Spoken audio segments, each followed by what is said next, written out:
నమస్తే, welcome to great Andhra. మనతో పాటు ఉన్నారు సీనియర్ పొలిటికల్ అనలిస్ట్ జిఆర్ మహర్షి గారు. నమస్తే సార్. నమస్తే అమ్మా. సార్, ఎట్టకేలకు ఏదో సగం ఎలక్షన్ పూర్తయిన ఫీలింగ్ కలిగింది. ఎందుకంటే ఇన్ని రోజుల నుంచి బీజేపీతో పొత్తు ఉంటుందా ఉండదా, ఉంటుందా ఉండదా, ఇదే చర్చ. ఎట్టకేలకి నిన్నటి నుంచి మీటింగ్లు జరుగుతూనే ఉన్నాయి. పవన్ కళ్యాణ్, చంద్రబాబు కలిశారు.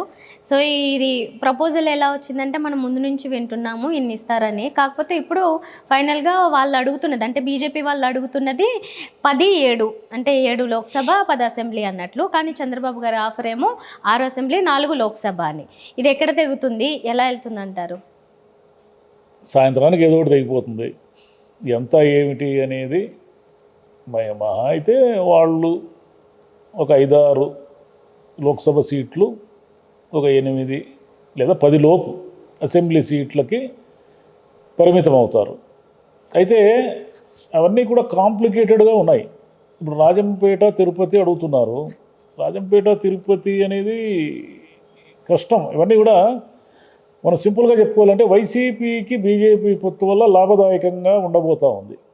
ఎందుకంటే బీజేపీకి ఎక్కడా కూడా తమకు తాముగా గెలిచే బలం లేదు కాబట్టి టీడీపీ లేదా జనసేన వాళ్ళు, నిజానికి జనసేనకు కూడా పెద్ద బలం ఏమి లేదు, మనం టు బి ఫ్రాంక్ చెప్పుకోవాలంటే ఉన్న బలం వల్ల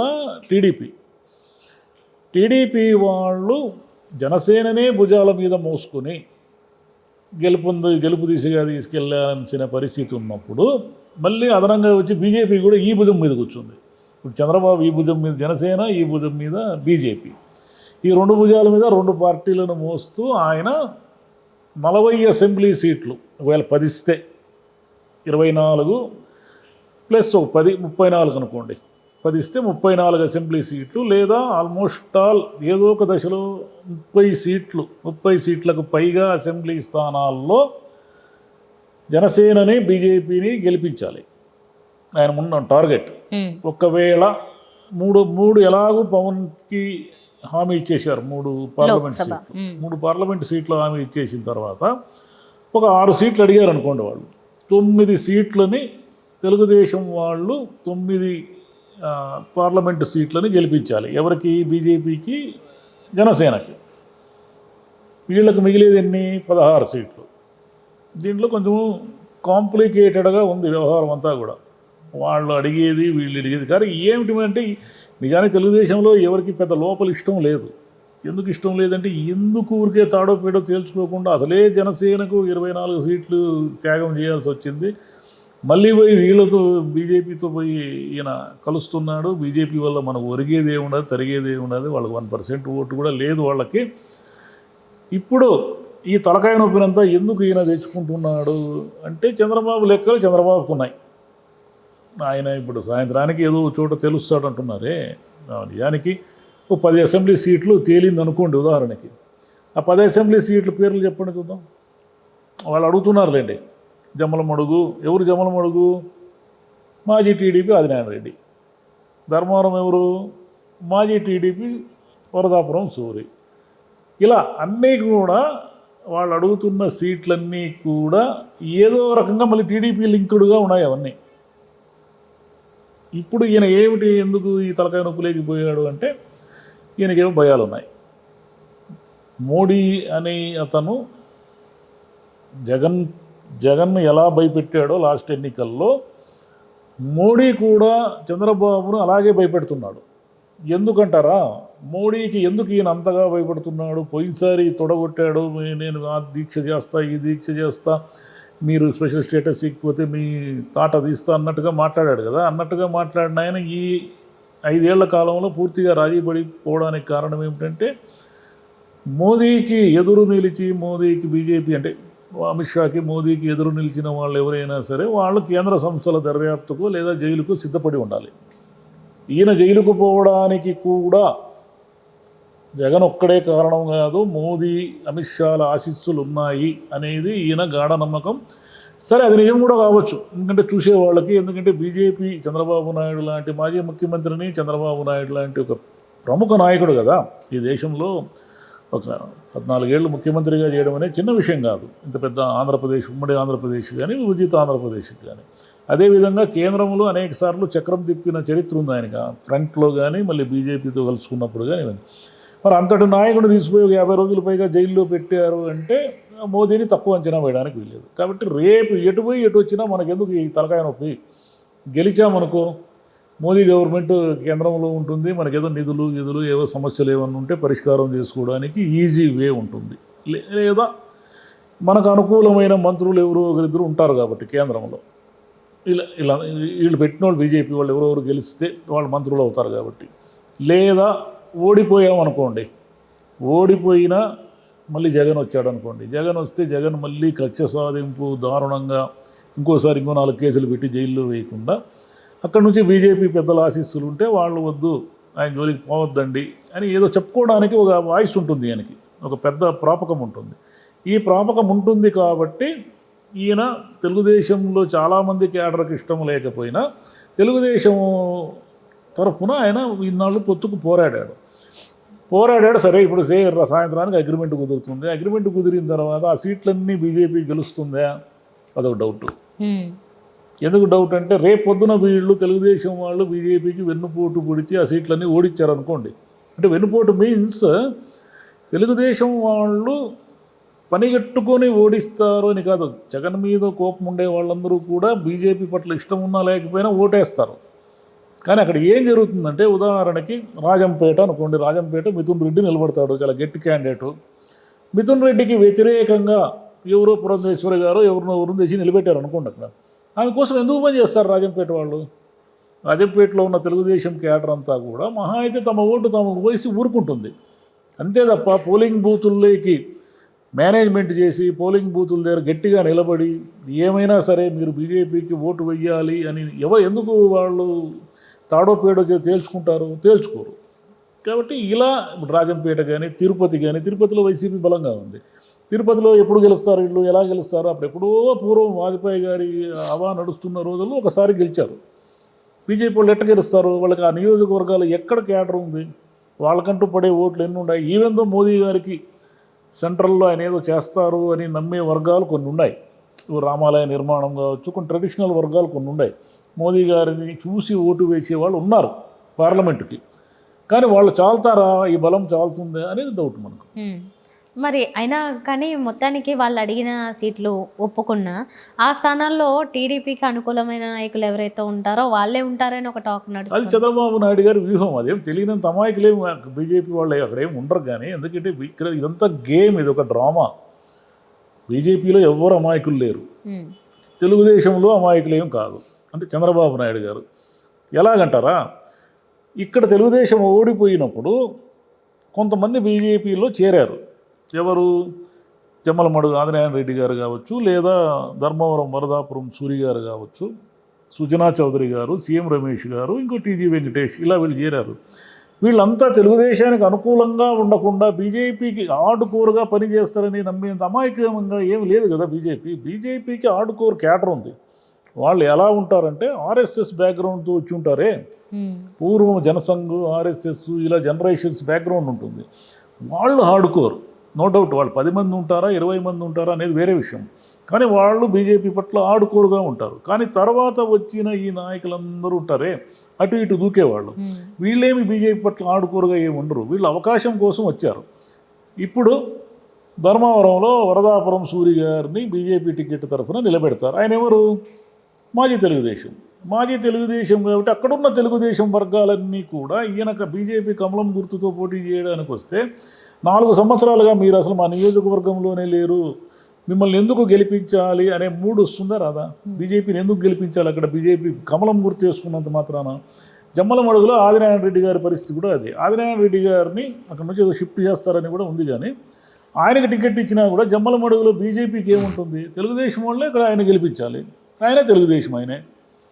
ఇంకా కామినేని శ్రీనివాస్ ఆయన తెలుగుదేశం ఆయనే. ఇంకొక ఆయన విష్ణువర్ధన రాజు అనే ఒక ఆయన ఉన్నాడు, ఆయన కూడా తెలుగుదేశం ఆయనే. ఇక ఇటు వచ్చినారు అనుకోండి, పార్లమెంటు సీట్లలోకి వచ్చారు మీరు. పార్లమెంటు సీట్లలోకి వస్తే సుజనా చౌదరి, సీఎం రమేష్, టీజీ వెంకటేష్, పురంధేశ్వరి, ఇట్లాంటి వాళ్ళందరికీ ఎక్కడో చోట టికెట్లు ఇస్తారు. అంటే వాళ్ళు ఇచ్చేది 6, 7 కాబట్టి ఈ 6, 7లో వీళ్ళు 4 అకామిడేట్ అయితే వీళ్ళు 4 కూడా ప్రో తెలుగుదేశమే కదా. ఇక మిగిలింది సోము వీర్రాజు ఇట్లా వాళ్ళు ఎవరైనా ఉంటారు, మాధవ్, జీవీఎల్ నరసింహారావు, విష్ణువర్ధన్ రెడ్డి ఇలా వాళ్ళు ఉంటారు. వాళ్ళు ఎలాగో తెలుగుదేశం వాళ్ళు ఓడిస్తారు. ఎందుకంటే వాళ్ళు హార్డ్ కోర్ బీజేపీ కదా, వాళ్ళు ప్రో తెలుగుదేశం కాదు కాబట్టి వాళ్ళని ఎలాగో ఓడిస్తారు.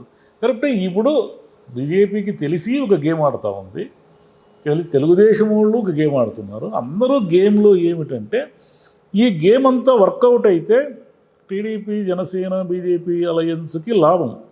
ఈ గేమ్ వర్కౌట్ కాకపోతే వైసీపీకి లాభం. వైసీపీకి ఎలా లాభం అంటే 24, ఒక 6 లేదా 10, ఒక 30కి పైగా సీట్లలో వీళ్ళు పోటీ చేస్తారు, జనసేన బీజేపీ కలిసి, బీజేపీ అభ్యర్థులు.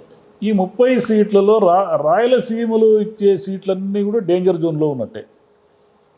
ఎలా డేంజర్ జోన్ అంటే ఇప్పుడు ఉదాహరణకి తిరుపతి జనసేన ఇస్తామంటున్నారు అసెంబ్లీకి, అదేవిధంగా అనంతపురం ఇస్తామంటున్నారు, హిందూపురం ఎంపీ కూడా బీజేపీ అడుగుతూ ఉంది. ఇట్లా కొన్ని సీట్లు ఉన్నాయి. ఇవన్నీ కూడా డేంజర్ జోన్ కదా. రాజంపేట ఎంపీ బీజేపీ అడుగుతూ ఉంది. ఎట్లా? రాయలసీమలో వైసీపీకి బలం ఎక్కువ. ఆ రాయలసీమలో వైసీపీకి ఉన్న కేడర్ ముందు టీడీపీ హోల్ హార్టెడ్గా పనిచేస్తేనే తట్టుకుంటుంది. ఈ గేమ్ టైట్గా ఉంటుంది. టీడీపీ కాడి వదిలేసింది అనుకోండి. ఇప్పుడు ఉదాహరణకి తిరుపతిలో జనసేన అభ్యర్థి పోటీ చేశాడు అనుకుందాం. అక్కడ కాపు సామాజిక వర్గం ఓట్లు ఎక్కువ ఉన్నాయి కాబట్టి పోటీ పెడతారు. పెట్టినప్పుడు టీడీపీ వాళ్ళు ఏం చేస్తారంటే అక్కడున్న స్థానిక తగాదాలు, గోలలు, గొడవల వల్ల మహా అయితే వాళ్ళు ఓటు వాళ్ళు వేస్తారు, లేకపోతే అది కూడా డౌటే. అనంతపురంలో అదే పరిస్థితి వస్తుంది. ఇలా చాలా నియోజకవర్గాల్లో ఓటు ట్రాన్స్ఫర్ అనేది డౌటు. ఎందుకంటే టీడీపీ వాళ్ళకి బేసిక్గా జనసేనతో కానీ బీజేపీతో కానీ అలయన్స్ ఉండడం అనేది ఇష్టం లేదు. ఈ ఇష్టం లేకపోవడం వల్ల ఏమిటంటే వీళ్ళు గనక ఒక్కసారి గెలిస్తే వీళ్ళు ఇక్కడ పాతకుపోయి మనకు గండి కొడతారు, మన సీటుకు గండి కొడతారు. కాబట్టి వీళ్ళను ఏమైనా సరే ఓడించాలి. అట్లా కాకుండా వైసీపీ పట్ల హార్డ్ కోర్ వ్యతిరేకత ఉందనుకోండి, ఇంకా వాళ్ళు అనివార్యంగా ఓటేస్తారు, ఓటు ఎలాగో వేస్తారు. కానీ పోలింగ్ బూతుల దగ్గర కానీ ఎక్కడ ఇప్పుడు మీకు ఒక నిర్వహణ ఉంటుంది. ఎన్నికలంటే ఊరికే ఓటు వేయడం ఒక పద్ధతి, ఎన్నికలను నిర్వహించే పద్ధతి ఒకటి ఉంటుంది. బీజేపీ కానీ జనసేన కానీ పోలింగ్ మేనేజ్మెంట్ ఎలా చేసుకోగలుగుతారు? తెలుగుదేశం వాళ్ళు హోల్ హార్టెడ్గా పనిచేస్తే తప్ప చేయలేరు వాళ్ళు. అక్కడ వస్తుంది సమస్య. ఈ సమస్యల్లో వీళ్ళు 20 అసెంబ్లీ సీట్లు, పార్లమెంట్ ఏముండదులేండి. పార్లమెంట్ గెలిచినా ఇప్పుడు వైసీపీ 15 సీట్లు 16 సీట్లు గెలిచినా అక్కడ ఒరిగేది ఏమి లేదు. ఎందుకంటే వాళ్ళు బీజేపీకే సపోర్ట్ చేస్తారు. 2 తెలుగుదేశం ఒక 15 సీట్లు గెలిచినా ఒరిగేది ఏమి లేదు, వాళ్ళు బీజేపీకే సపోర్ట్ చేస్తారు. కాబట్టి వీళ్ళు పార్లమెంట్లో వీళ్ళ సంఖ్య ఎంత అని మనం నిర్ధారించడానికి లేదు. ఎందుకంటే ఎన్ని గెలిచినా మనకు స్టేట్కు ఒరిగేదంటూ ఏమి లేదు. ఇప్పుడు వైసీపీ అన్ని సీట్లు గెలిచింది, ఏం ఒరిగింది? మళ్ళీ బీజేపీ వాళ్ళతో వాళ్ళకేం వాళ్ళు నిలదీసి స్పెషల్ స్టేటస్ ఇస్తావా, అది ఇస్తావా, ఇది ఇస్తావా అని అడగలేదు కదా. గతంలో చంద్రబాబు నాయుడు కూడా తెచ్చుకోలేకపోయాడు కదా. కాబట్టి పార్లమెంటు ఎవరు ఎన్ని గెలిచినా దానివల్ల ఒరిగేది ఏం లేదు. అసెంబ్లీలో మాత్రము 30 సీట్లు ఈ అలయన్స్లో పోటీ చేసేవాళ్ళు ఒక 20 సీట్లు కనుక ఓడిపోతే తెలుగుదేశం డేంజర్లో పడుతుంది. 20 సీట్లు పోయిందనుకోండి, ఇంకా వాళ్ళకి మిగిలేదండి.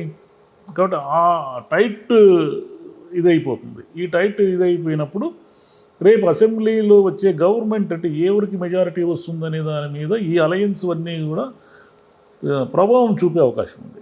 ఓకే. సో ఓవరాల్గా ఈ పొత్తు వలన ఒక రకంగా మీరు చెప్పినట్లుగా జగన్ గారికి లాభం కలిగితే మంచిదే, లేదు ఇది కొంచెం డేంజరే అనుకుంటే కనుక ఆయన వ్యూహాలు ఎలా ఉంటాయో ఏమో మరి ముందు. ఆయన వ్యూహాలు ఏమో జగన్ గారికి ఒక సమస్య వచ్చి పడింది. అదేమిటంటే బీజేపీ ఇటు కలిసింది. బీజేపీని ఆయన విమర్శించలేడు. ఏమని విమర్శిస్తాడు ఆయన? ఇంతకాలం ఆయన కలిసే ఉన్నాడు కదా. కాబట్టి బీజేపీ మీరు అది చేయలేదు, ఇది చేయలేదు, స్పెషల్ స్టేటస్ లేదు, మా విశాఖ ఉక్కు అమ్ముతున్నారు, మీరు ఇది ఏమీ అనలేరు ఆయన. ఎందుకంటే ఇంతకాలం నువ్వు 5 ఏళ్ళు గవర్నమెంట్లో వాళ్ళతో కలిసే ఉన్నావు కదా, వాళ్ళు కనుసన్నల్లోనే ఉన్నావు కదా, మరి ఇంతకాలం అడగకుండా ఇప్పుడు నీకు అలయన్స్ ఆపోజిషన్లు నిలబడంగానే నువ్వేం అడుగుతావు అని ఎవరైనా ప్రశ్నిస్తారు ఆయన. తెలుగుదేశం వాళ్ళైనా కూడా ఈయన జగన్ గారిని ఏమైనా ప్రశ్నించాల్సిందే తప్ప సెంట్రల్ పాలసీస్ జోలికి పోలేరు. జగన్ స్పెషల్ స్టేటస్ తేలేదు అని ఒకవేళ అన్నాడు అనుకోండి చంద్రబాబు, నువ్వు ఎవరితో కలిసి ఉన్నావు? బీజేపీతో కలిసి ఉన్నావు. కాబట్టి బీజేపీతో కలిసి పోటీలు దిగుతున్న నువ్వు స్పెషల్ స్టేటస్ గురించి మాట్లాడే హక్కు నీకేం ఉండదు, నీకు లేనే లేదు హక్కు. కాబట్టి వీళ్ళిద్దరికీ కూడా బీజేపీకి సంబంధించిన ఏమీ మాట్లాడే పరిస్థితి లేదు. రేపు ఎన్నికల్లో ఇద్దరు ఏమీ మాట్లాడలేరు. అంటే ఇద్దరు ఎవరు ఏమి మాట్లాడరు, బీజేపీ అలా తన పని బీజేపీ వేరు. ఎందుకంటే బీజేపీ మొత్తం గేమ్లో బీజేపీకి ఒక లాభం ఉంది, ఒక నష్టం ఉంది. ఎలాగంటే బీజేపీకి లాభం ఏమంటే అది జీరోలో ఉంది. ఒక 2 అసెంబ్లీ సీట్లు, 1 పార్లమెంటు సీటు గెలిచినా దాని అకౌంట్లోకి ఎంతో కొంత వచ్చి పడినట్టే.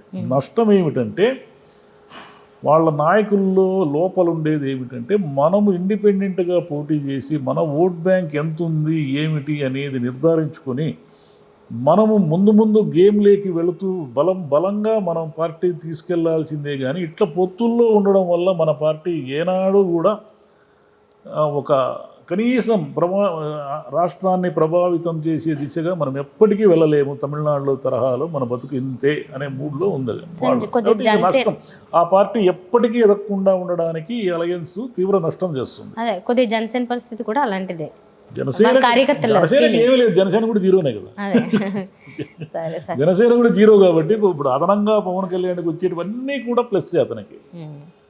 Right sir, thank you. Thank you మా.